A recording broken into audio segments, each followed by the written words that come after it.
Greetings, everyone. My name is Omokunde. I am the co-author of the City County Taskforce on Climate and Economic Equity, and I want to welcome you to our Green Jobs event here in the city of Milwaukee on the north side. We're talking about 10 great ideas. I'm impressed to have a great panel here today to have discussions about green jobs and what they look like. And I want to go and have an introduction by the director of the environmental, the eco office in Milwaukee, Mr. Erick Shambarger. Good evening, everyone. Thank you for taking some time on this wet day to come out and talk about green jobs. I really appreciate Representative Supreme Omokunde and his leadership on putting forth the Climate and Equity Plan, also with Alderman Nick Kovac for the City of Milwaukee and current Chairwoman Marcella Nicholson. We've been hard at work with a number of working groups for well over a year now, putting plans in place, and this summer now we are doing public engagement broadly with the public to make sure we're on the right track with our 10 big ideas. So where we are at with the Climate and Equity Plan now is we have established goals, which is to cut our carbon and climate greenhouse gas emissions in the community 45% by 2030. And while we do that, we are very, very focused on racial equity and making sure that as we create new green jobs in the community, that we are being intentional to make sure those opportunities are available to people of color in the community. Because we have a climate crisis, we also have an equity crisis in the city.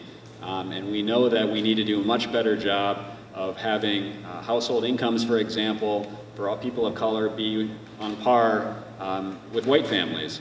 And so as we started thinking about green jobs, we put metrics together, thinking about, as we do these jobs, what kind of incomes should they produce? And one of the numbers that sticks in my head from those meetings was $40,000. At a minimum, these green jobs should allow somebody an annual income of about $40,000 a year, or $20 an hour. Very important. So the green jobs is one of many working groups. Some of the other working groups are focused on strategies that will support the markets to build the need for green jobs. So as an example, one of the big ideas is retrofitting our homes with energy efficiency. We know many of our homes are, particularly in areas that are just older parts of the community, have very high energy bills, and people of color spend a greater proportion of their income on energy.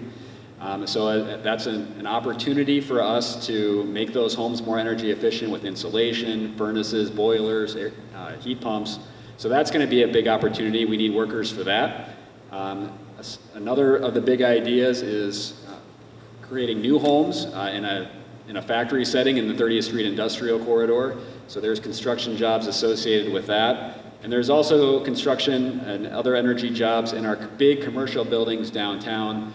We have plans in place, or we're proposing plans to have those buildings annually report on their energy use and ultimately have standards for them to improve their energy efficiency over time, which opens up the door for many, many green jobs in commercial buildings.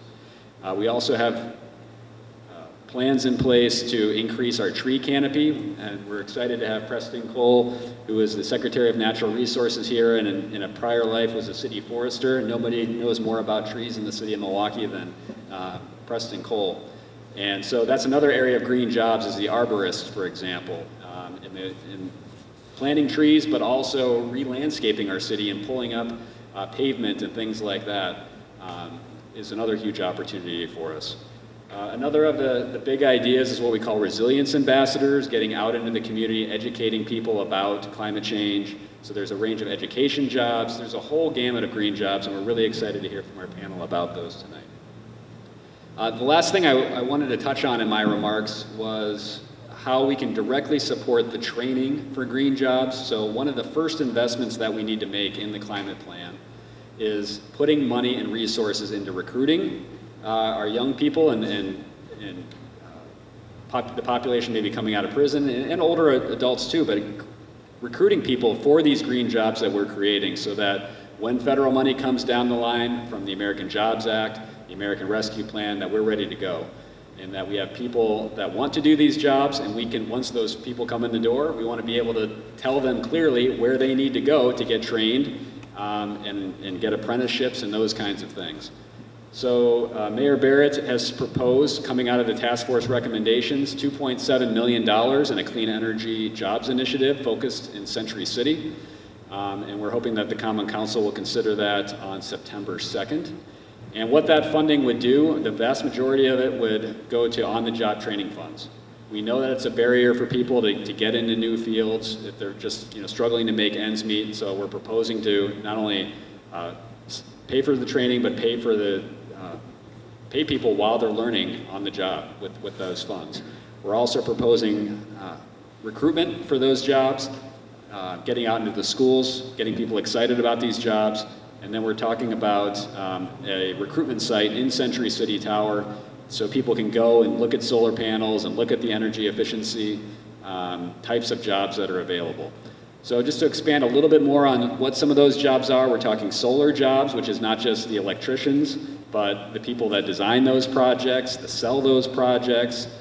We're talking about electricians to install LED lights, to install electric vehicle charging infrastructure, to also do solar. So electricians, as you'll hear, is a big, big part of our vision going forward. We're talking about energy efficiency jobs, so that the people that go into homes and identify where insulation needs to go in, and then the people to do the insulation work. So those are just some examples of the clean energy jobs that we're really focused on getting funded today. There are many other efforts going on in the city to deal with lead abatements and training people around lead pipes and things of that nature. It's very similar to energy efficiency, but tonight we're really focused on green jobs and those clean energy jobs in particular.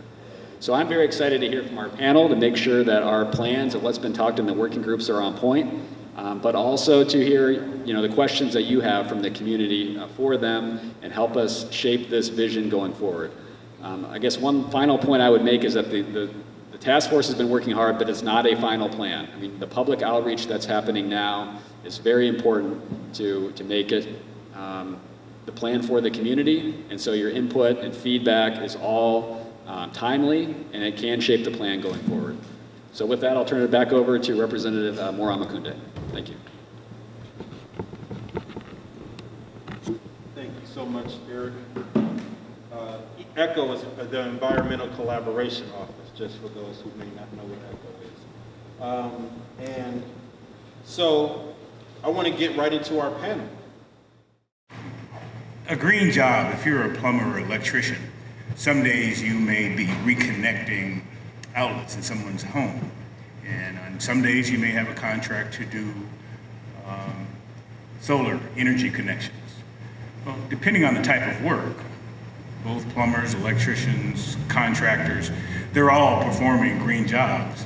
And as that economy builds around clean energy and new modes of construction, high energy output from our electrical systems, and certainly modernizing our plumbing in a city as old as Milwaukee, those opportunities are green jobs, but they also increase our economy. It puts people to work. I would love to have seen 35 young kids in here. And so that said, the folks to the left of me certainly are going to have their opinions about green jobs, but it's bigger than we think it is. It is way bigger than we think it is. And of course, as a forester, trained forester, arboriculture, maybe we'll get into that a little bit later. Thank you. Chris? Yeah, I think you queued it up perfectly, summed it up very well, and certainly the way that I look at green jobs is through a very specific lens. So I appreciate another perspective, because there are green jobs well outside of what we do, but where we stand is we provide energy upgrades for lighting, be it LED upgrades, retrofits. We do chiller upgrades to make buildings more efficient when they're cooling a building, boiler upgrades, taking a 30, 50-year-old boiler and condensing it down to half the footprint and respectively the same type of consumption, 50% or less consumption from what was previously there. So take a building like this, you can really make this building much more efficient by improving lighting, by improving your chilling needs, your heating needs rather. Solar, and it can be photovoltaic to produce electrical energy and use the solar to provide energy to go back into the electrical grid. It can be solar thermal, so that you can use that to preheat water for domestic usage and also for heat usage. Building automation, as I mentioned earlier, so taking all of those elements and being able to control it in a way that you can modulate the temperature indoors so that it works to your best advantage and saving you energy in the long run. But the biggest part of the jobs question is a career, and I guess that's one thing that I think is really important to everybody here today. These aren't just jobs, these are careers. These are careers where people can enter as a young person and earn a sustainable wage, get benefits, and have a retirement in the future. It's an opportunity for a person that wants to transition. Maybe they entered the wrong career at an earlier age and they've decided they want to be in the building trades. Again, I'd like to kind of focus my part of the answer on the career side. It's not just a job. These are very great careers. Thank you. Michele? So obviously I agree with the entire panel, and something I would like to actually do is get a little bit more specific. Some jobs that I've been on, we actually parcel out all of our parts and pieces, and there's a dumpster for cardboard, there's a dumpster for metal, there's a dumpster for what cannot be reused. And for all of anyone who's been on a job site, you know that there's tons and tons of cardboard, there's tons and tons of not just waste, but things that have to be sorted out. And so there's certain responsibilities that come with certain contractors to put that kind of element forward.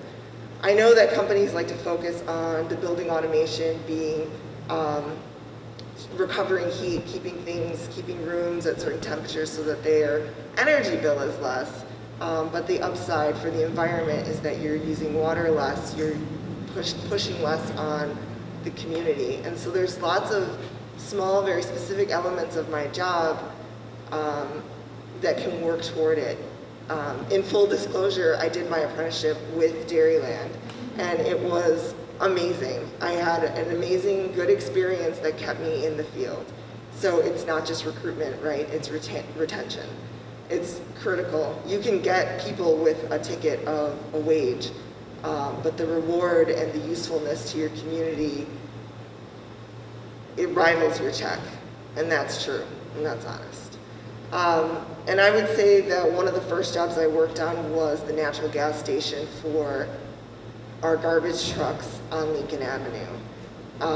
It was incredibly informative in terms of my education, and more than that, it showed me my city's desire to progress forward, to put money into infrastructure and ideas that maybe a commercial company would say, well, let's wait till that's profitable and then we'll do it. And that's not necessarily fair because communities need more than that. And then I would also say that I've also been on jobs that have green roofs, and specifically jobs that say, we don't want birds to fly into our building, so what can we do about that? And so when we're looking at creations and projects, all those elements, from just recycling all of the containers that our parts and pieces come in, to what we're actually doing to make the building more efficient, to actually seeing how it's going to impact the physical space it's going into, right? Where's our watershed going? What are the animals behaving like here? And what is the patterns, and then people caring about that. And I get to see that daily. I get to experience that. I get to be part of that conversation. And the reward for that, like I was saying, is what keeps you doing it, what keeps you waking up every day. Green jobs for me, being on a green job is certain job sites I've been on. When it came to more of a commercial, it was like we retrofit all shower heads, faucets, toilets to conserve and use less water per flush or less gallons per minute.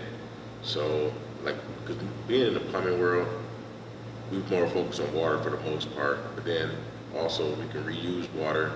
There's gray water systems that you can actually install in your house to reuse, like sink water, shower water, to do other, you can flush your toilet with those. Those are systems that can be implemented, but they have to be, some people don't want to spend the money to do it, but in the long run, it'll save and help everybody. And as far as like water conserve, at the same time, water heaters, different style water heaters you can use versus the older models that use up a lot of water. The green roofs, the rainwater harvesting you can use for different things. Is in the plumbing world is so many different avenues. Solar that you can go on, like you say, build a career and help yourself and everybody else around you while doing all this. So it's kind of like you have to just pick something to ask, and if that's what you want to get into, you can just turn almost any job into a green job, if you think about it. So I mean, every job should become a green job. It shouldn't just be, this is a green job. Every job should be a green job automatically. I don't believe in just picking and choosing a green job. We should have green jobs every single time. They all should think green, recycling, energy conservation, all the time. So, Thank you very much. My second question, you all have used a lot of jargon up there. You talked about the kind of water pressures there are and the electricity, and you talked about arborism. There's always been like an educational gap between black and brown children and white children coming up. And as we look to reduce our greenhouse gas emissions by 2030 or before, I'm thinking about the kind of education that is needed for these green jobs. Are we prepared for them now? And what kind of preparation? Is it going to make me have to go get some highfalutin degree somewhere to be able to do a green job? Start with you, Demeterus. Thanks. well, coming from the plumbing aspect, high school diploma, you have that, go to school, get your apprenticeship, and now our apprentices, the 5th year, it's a 5-year apprenticeship. So in the 5th year, you actually take a green plumbing class, which I didn't take it when I was, because it's newly implemented. I took a green plumbing, the first one they had, it was just a small 3-week class. Now it's a 9-week class. And just the other day, to go over that, just to see more what's green plumbing for this, I went and asked the other teacher, because I teach also, but for all the information, and it's 4 binders. That little stack of binders, I thought I was going to pick up like 3 books. I thought it were 4 binders, and it's a lot. That is called G Pro. So in those classes, they teach like sustainability, the mechanical parts of it, and just the skills. But it's like I say, as far as degree, become a plumber, go in high school, take your apprenticeship, and if that's the avenue you want to venture, find a contractor that's into that field, and then all your jobs. But we're ready for it now. It's just more so on the contractors want to push the issue more so. So once they push the issue, I think all the trades that have to follow through, and then start, even if they're not ready or halfway ready, they start having like night classes, because we get like continual ed classes to give you that knowledge to be ready fully to be able to just take on any job, not just some jobs. Or if you just want to get a path and just narrow in on a certain aspect of it. Right. And if everybody can talk about the green training, as Demeterus did a great example of the kind of green training that goes into his profession as well. So I am a JATC teacher. I teach part-time in the evenings, and this year I'm teaching the apprentices that are going into the 4th year, and a huge chunk of this curriculum is photovoltaics, which is the hot thing on people's minds. But there's also heat recovery and air handling units. There's so many elements to saving and recovering energy, water, power, air. It's very elemental. So in terms of education, I'm never going to dump on any version of education. An apprenticeship for sure requires your high school diploma. Electricity requires fairly strong math. And it helps if you have good three-dimensional thinking for any kind of constructive job. I would say, first and foremost, you have to be willing to learn and ask questions. Your curiosity is going to push you further than anything else. And for everyone in this society, we all know about reduce, reuse, and recycle. And maybe some of us forget about the reduce part, and maybe some of us don't think about the reuse part. But in construction, we're almost pack rats the way that we reuse and shuffle things from place to place. And so we're doing things that are green before they're even tagged as hip or cool or interesting or turned into a hashtag, right? So I really do appreciate that. And what we find is you can come in with your diploma, get your apprenticeship, and go further if you want. We have people that come in and then go for further degrees and go further on because that's wherever your interests will take you. We also have older apprentices that have degrees and come and bring all of that education and ability to learn with them, critical thinking skills. So every level of education is welcome, and the core of what you actually need is the willingness and desire to learn and ask questions. So in that way, you will not fail. Nobody wants you to anyway. Everyone up here on this panel would be ready and willing to be stopped on a job site by anyone and answer a question. So having said that, no one has grown up without the reduce, reuse, recycle. And so when you introduce photovoltaics, everyone knows about them, and then the question just becomes responsible sourcing, right? No one's fighting the idea so much as how are we implementing, what's the best way to do it. Thank you. Chris? So I'd like to answer that question from a couple of different perspectives. Number one, as I mentioned at the intro, I am an apprenticeship committee member. I've been on the apprenticeship committee for, I hate to age myself, but probably about 25 years. And it's been a very gradual migration to answer the part of your question of inclusion. And I'd like to say that we've made strides over the last few years. As recent as this year, we've changed how we are going through our application and interview process for our entry-level apprentices.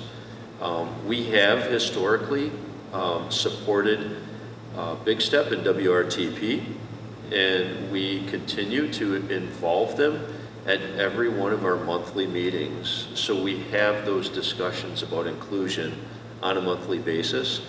But now with this new means of applying and interviewing, I really believe that we're gonna have the best opportunity to reach,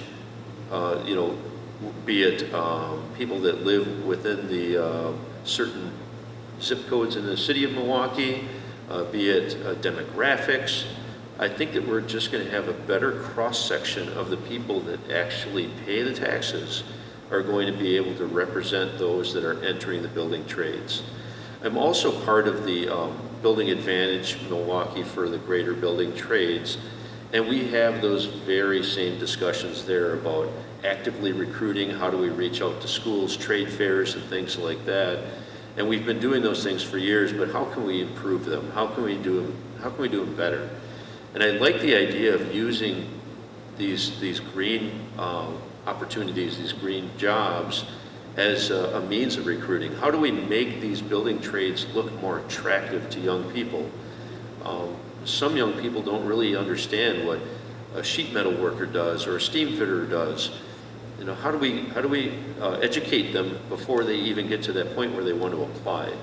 And that's where I think we've really made some more strides as well. You know, how to make these things really cool, hip, you know, and attractive to a person that really doesn't understand what all goes into a building, be it a residential home or a large commercial or industrial building. So that's the area where I think that we've really made some good progress.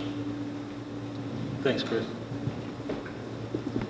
Yeah, the the notion of apprenticeship programs and training programs are pivotal in my industry, certainly. In arboriculture, what we were able to do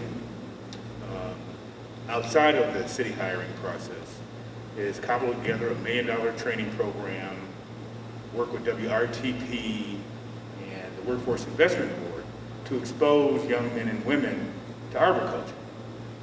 So we hired 40 individuals to go to work in the private industry, graduated 19, and there's traditionally always a 50% dropout because people have to work at great heights in arboriculture, climbing trees.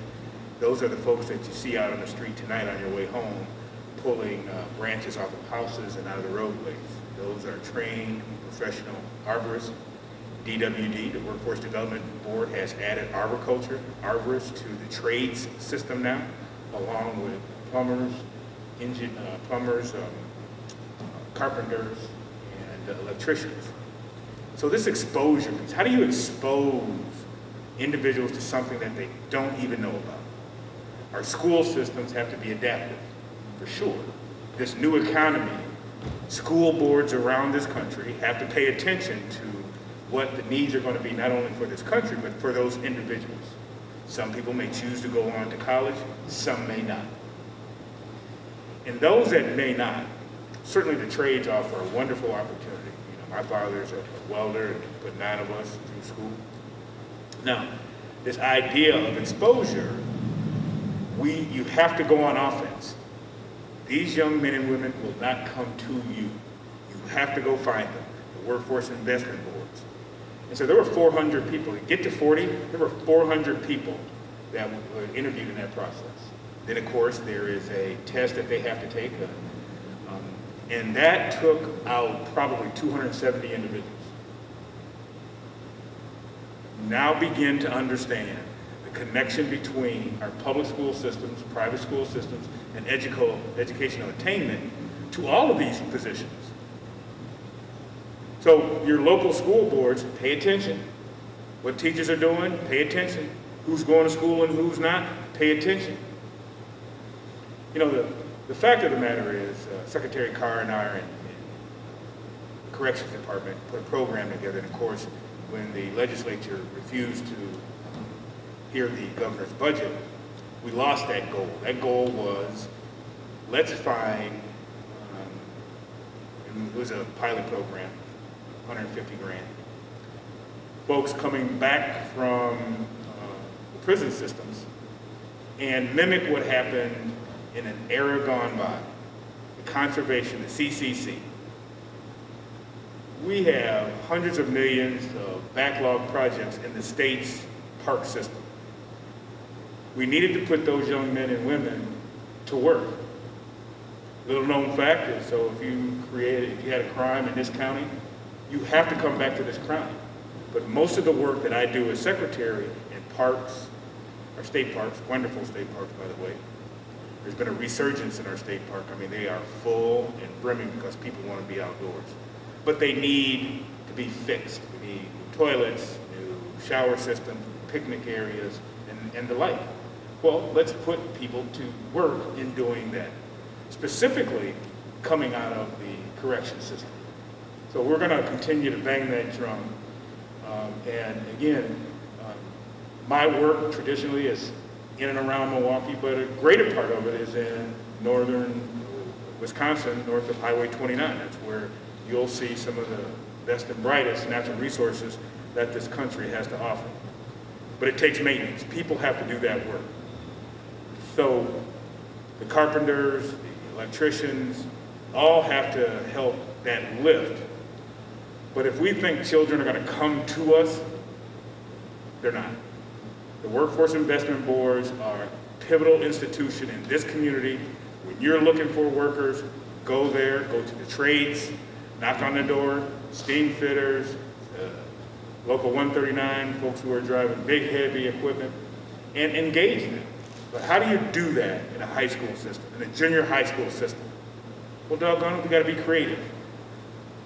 This town is built on, your alarm clock getting up and going to work at 6 o'clock and coming home and doing a day's work at a foundry when Milwaukee was robust in terms of that work. But these are family-oriented types of jobs. So when the Great Migration occurred and black folks moved from the South to New York City, Chicago, Kansas City, Los Angeles, those jobs were readily available, right? Depression hit and all kinds of things went south and they're the first ones laid off. So how do you work with a generation of individuals? Well, this new technology that we're all talking about, it's time. Remember the CETA programs? See, every generation has a workforce relationship because right now we need to rebuild roads, we need to build new infrastructure, and we don't have enough people. You know, half your day should be spent working, and the other half of your day should be spent paying that young individual to get his GED, paying that individual to take coursework. The notion of the matter is we have to go on offense. We have to do things in a non-traditional way and make that education system as part of that workforce development criteria. You can work at the same time and still take classes. And so we have to rethink those models around getting people to work because we have so much work to do. And here it comes. You know, if the Biden administration is able to get their infrastructure package, do we have enough trained people? Part of that money is going to be used in training and workforce development. It's going to go to a lot of union shops. It's going to be work that's going to be lasting for years. So we should prepare ourselves not only in infrastructure, our trades, but that new economy around clean energy. You know, we have no fossil fuels in the state of Wisconsin. We import all of our energy, right? And that's a net loser. If we can retool our economy around clean energy, we will lead this nation. And that has to occur. That new technology, that new training model has to happen if the kids that live on the street, this neighborhood, are going to have any chance to move into a greater workforce development. Thank you, Secretary. No, that's great. My last question, and I think you started to talk about it, Secretary Cole, is, we're often advertised the American dream on TV. And one of those aspects of the American dream is to have a living wage job that you can go home and feed your family, have hopefully an electric vehicle, and be able to, put some food on the table and maybe take a vacation every now and again. I know Erick talked about the goal being $40,000. Can I walk off the street now and maybe start an apprenticeship and do some good work and earn that decent living? What are the wages like? I'm somebody who wants to get into this field, but I don't want to be broke. I want to do because it sounds like hard work. I want to put in the work, however, I want to be compensated for it properly. Have a conversation about the wages. I'm going to start with Michele, and then we work our way back, and then we'll finish with Demeterus. Well, when you walk off the street and you become a first-year apprentice, you're probably not at the 40 grand. Probably not. But you do make a percentage of what your journeyman makes. So I believe our apprentices right now, Chris, correct me if I'm wrong, are at $19.20. Okay, and then you get, per hours that you work, you move up. So it is related to your hours and it moves you on, but I mean, people make their hours. People make their hours especially because you have like a boom and bust, right? So we had to get into the schools because of all the project schools are out, kids are in there, and then we get out, and then we go into the other places, and it's a very like inhale, exhale kind of career. After your increments and topping out and getting your license, right now we're topping out at $43.62. I know, I should know how much I make, but that's the joy of the career, right? You just don't worry about it anymore. I can tell you any hourly worker who doesn't enjoy their job knows exactly how much they make, they know exactly what their overtime is, they know exactly what their check should be. And some weeks I'm so busy, I do not see my check. And that is something that I never experienced until I became an electrician. Okay? Like, that was not real. I knew every time my check came and how much it was gonna be. And that's kind of what it's like in your first year, second year, third year, and your JWs tell you all the time, save, save. Don't come up on this job site with a brand new truck, please. So there's a little bit of financial intelligence that gets pushed in there, just because you set yourself up. You are getting educated, you're buying the tools to do your job, so that by the time you top out and you're done, you're spending money on your life. Chris? So, yeah, Michele really queued it up nicely there. It said, a journeyman wireman, just using an electrician as an example, roughly $85,000 a year for a journeyman level electrician. An incoming apprentice earns 40% of that. So do the math, it's roughly about $18,000, or I'm sorry, $18 an hour roughly. So you're probably in that $35,000 range, plus or minus. On top of that, you're getting vacation and holiday pay. So you get paid vacation, paid holidays. You get pension, annuity, options for 401k. The complete package, so on the check might be about $18 right off the street as a brand new apprentice. The complete package is over $30 an hour. And then one of the people in my office likes to use the reference with apprenticeship as an escalator. So once you get on that escalator, you make your grades in school, you have your hours on the job site. If you're working a 2,000 hour a year, maybe 2,100 hours in a good year, you're on that escalator and your pay grade goes up. So you get a raise after 6 months, you get a raise 12 months later, 12 months later. And so incrementally, as you hit your hours and make your grades in school, you go from 40% to 50%, 55, 60%, and eventually you're making 100% of those journeyman wages. Michele also brought up an interesting point about the economics. One thing that I didn't mention earlier is I'm the chairman of the curriculum subcommittee on our apprenticeship board. And one of the things that we're championing this year is actually implementing an economic section of apprenticeship. We want to be able to educate people, whether they're young people or middle-aged people that are entering the apprenticeship. We want to teach them basic economics. We want them to understand that, yes, you're earning $18 an hour, but don't go and buy that brand new truck.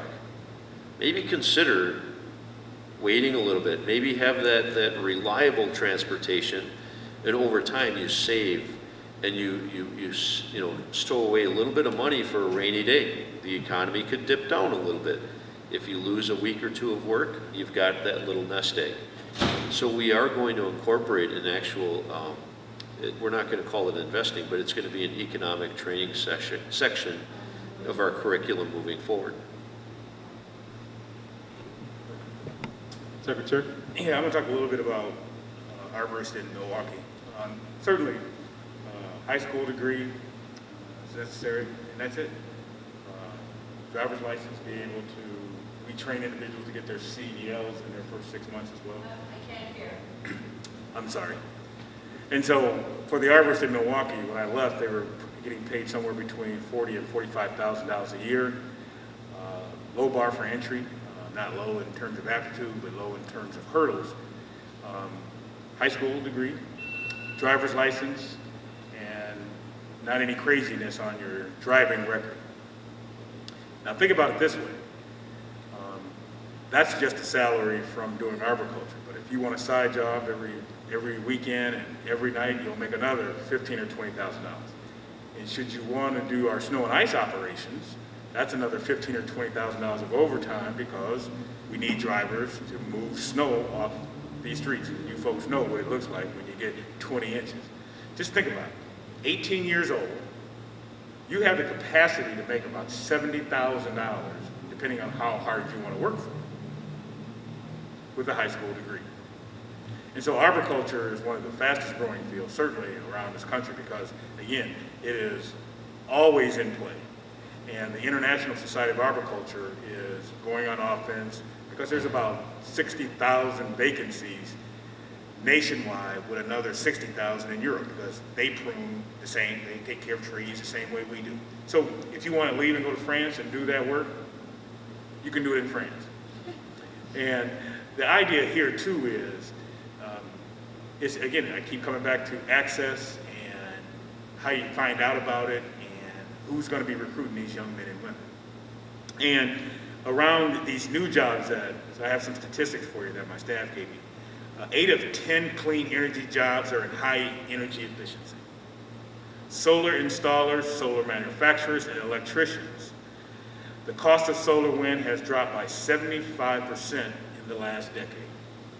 Wisconsin has doubled the amount of solar in the last 10 years, and there are thousands of megawatts of approved projects in the pipeline yet to be built.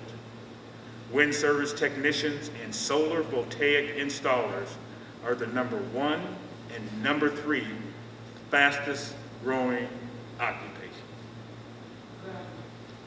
If I take this mic out of here, I would drop it, but I'm gonna leave